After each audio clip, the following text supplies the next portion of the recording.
I'm Josh Clinton, Communications Coordinator for Middle Tennessee Electric. Welcome to our new podcast, Unmetered. As a member-owned not-for-profit electric cooperative, we're focused on providing affordable, reliable, safe electricity and outstanding member service. One way that we've found that we can do that is by providing more avenues of communication to you, our member. Through this podcast, we hope that you'll be able to find some helpful hints, tips, and things to help you conserve energy, as well as some informational pieces that will help you understand what it is to be a member.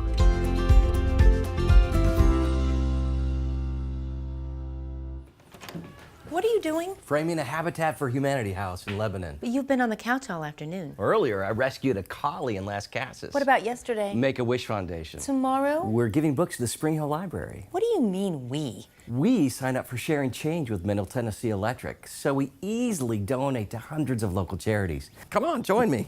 Wow, after all that, I think I need a nap. Just join Sharing Change with Middle Tennessee Electric. It's the easiest good thing you'll ever do. So we're talking today about some energy efficiency stuff, and we have three of our energy efficiency experts, Lynn Borman, Williamson County, Philip Price, Wilson County, and Mandy Pinion, who you've met before with Rutherford and Cannon County.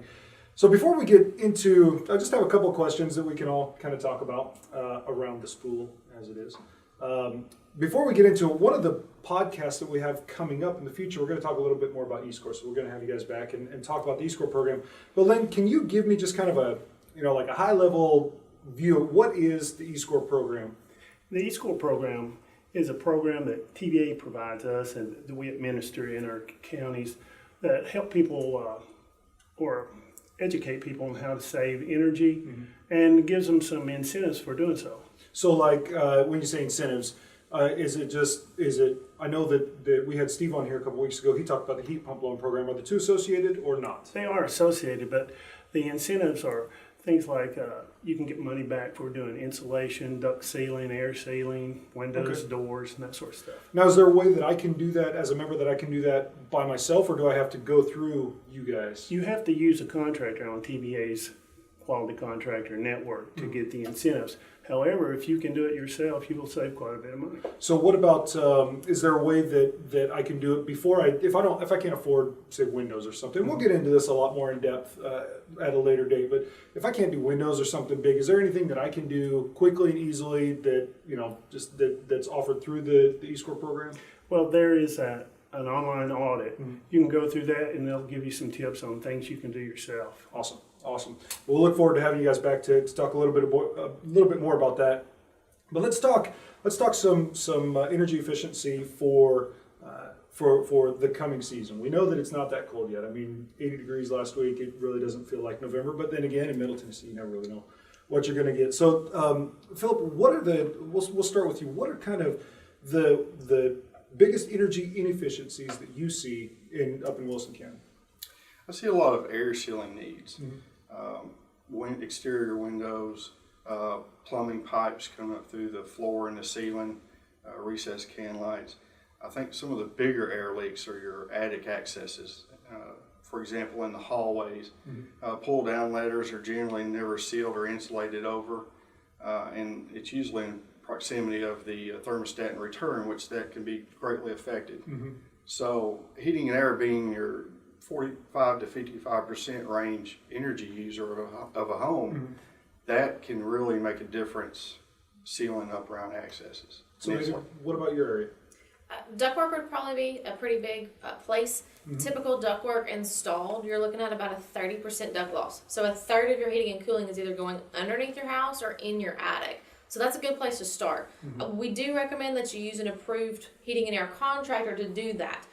There's some measures that would need to be taken, things like using mastic paste or mastic tape to seal things up properly, something that most homeowners aren't going to know anything about. So it's probably better that I don't do it myself? I wouldn't suggest it. Okay. Lynn, what about you?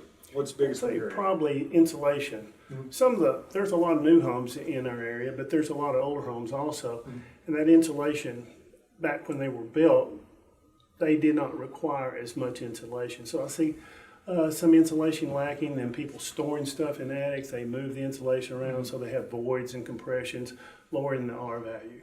So that actually is one of the questions on my list, and we'll just jump right into that. So if I have poor insulation and Does it benefit me to go in and remove all that insulation and replace it, or is it just better for me just to add insulation to it? What's the best practice?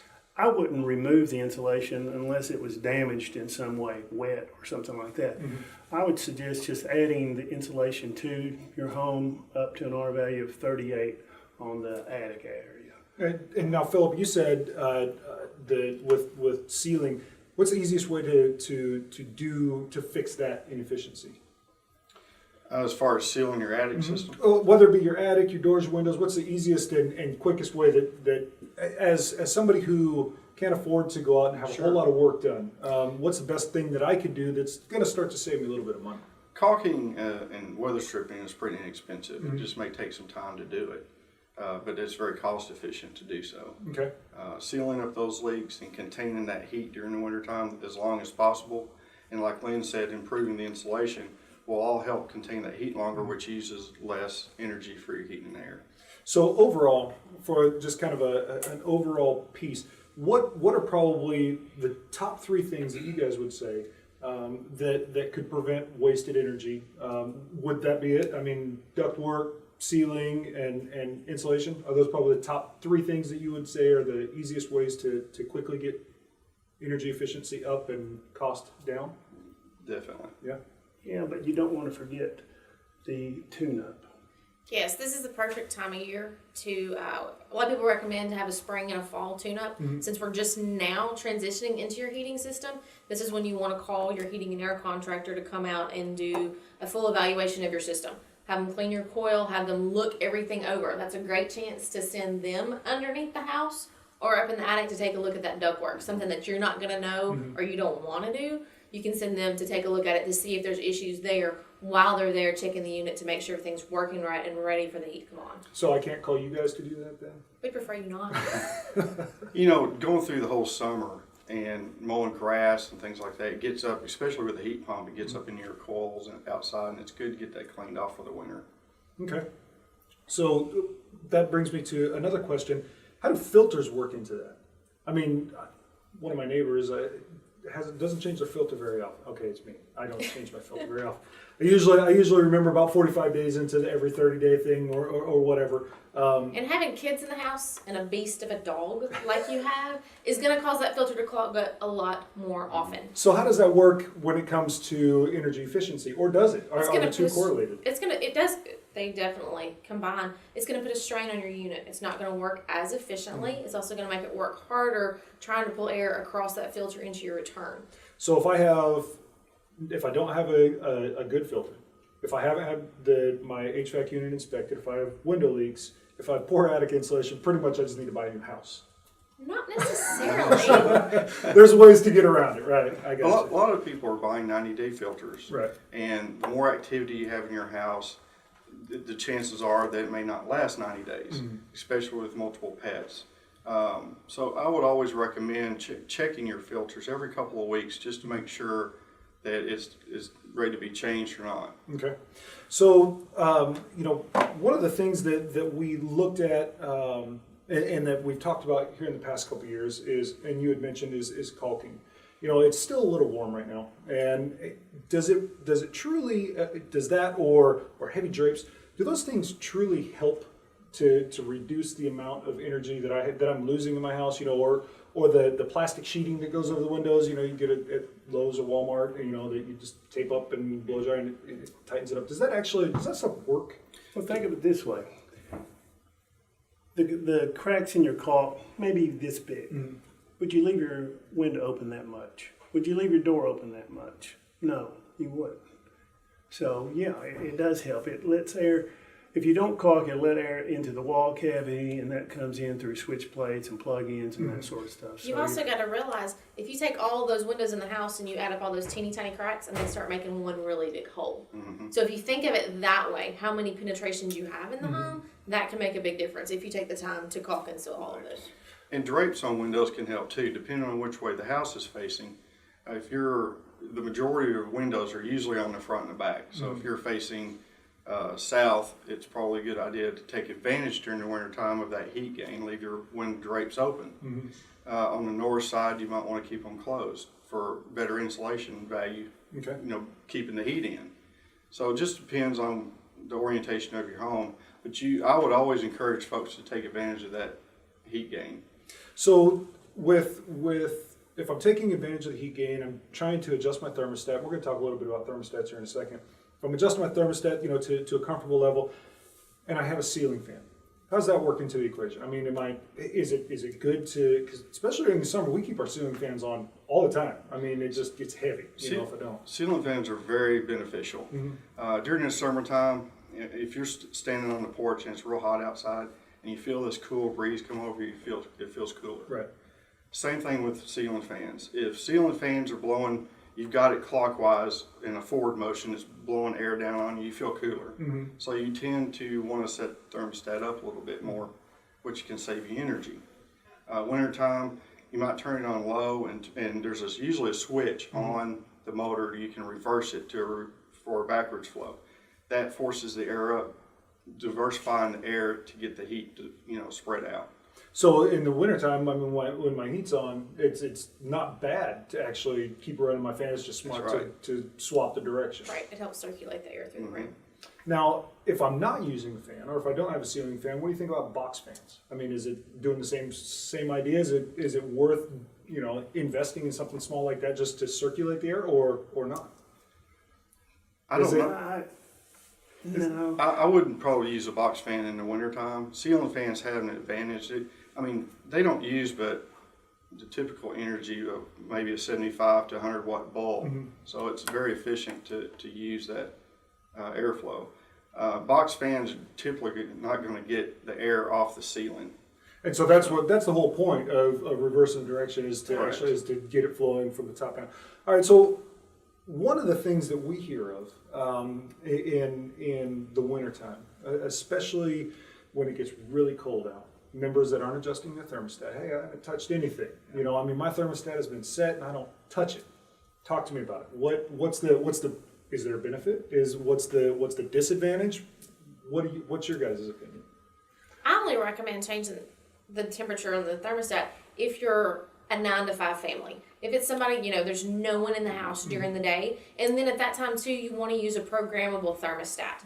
There again, go back to that licensed heat and air contractor to install it as well. That way you don't void any of your warranties and you know it's installed correctly.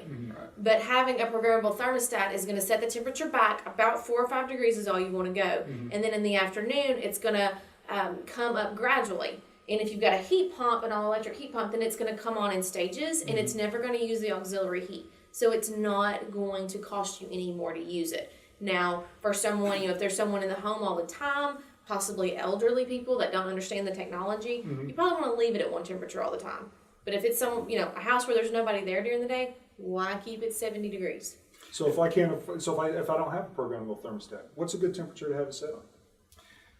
I suggest wintertime 68 or lower whatever your comfort zone is. In the summertime, 75 to 78 range.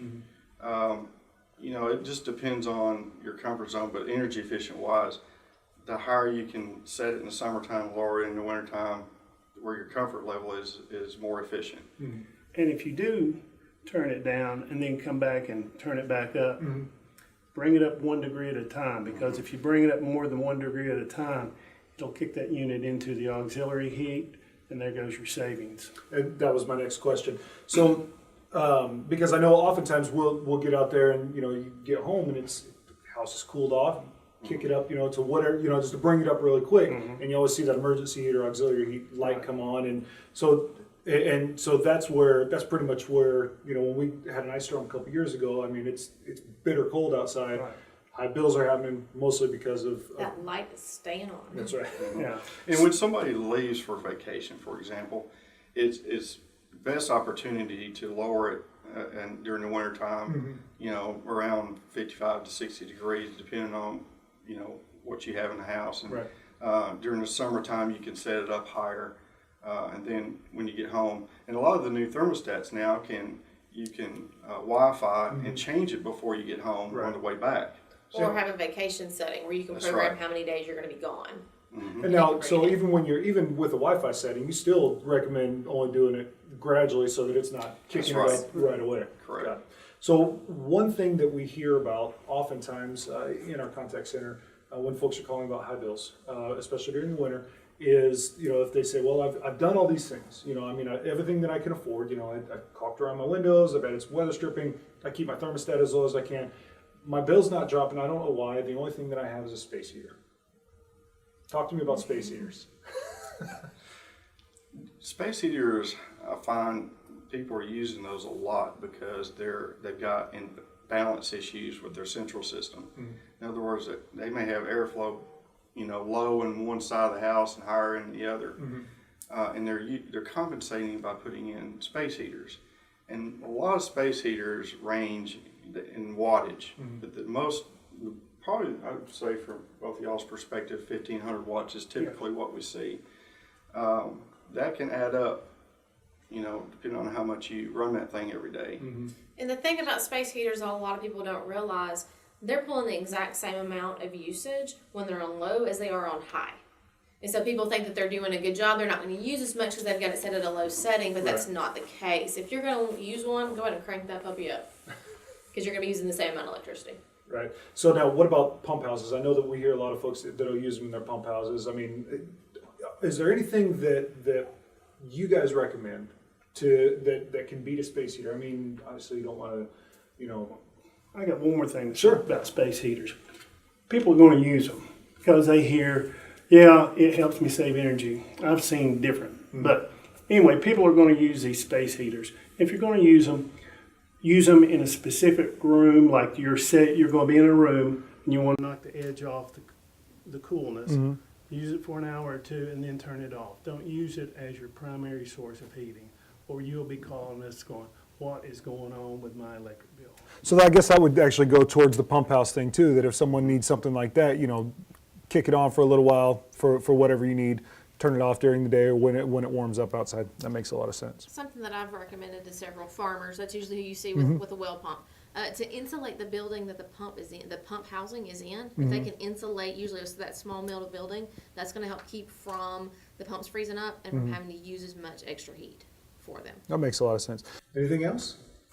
No? I think we're good. All right, we're going to have you guys back for eScore. I appreciate you guys taking the time, and we look forward to having you back.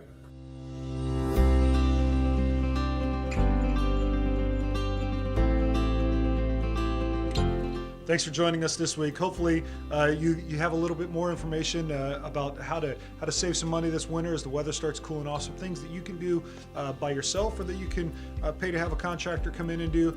But at the end of the day, we just hope that you learned a little something to save some money. Join us next week when we have something that's pretty monumental. We're going to be talking about and showing you the ribbon cutting for our new cooperative solar project. It's the ribbon cutting is November 15th.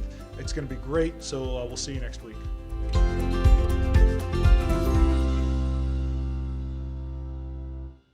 Unmetered is brought to you by Middle Tennessee Electric.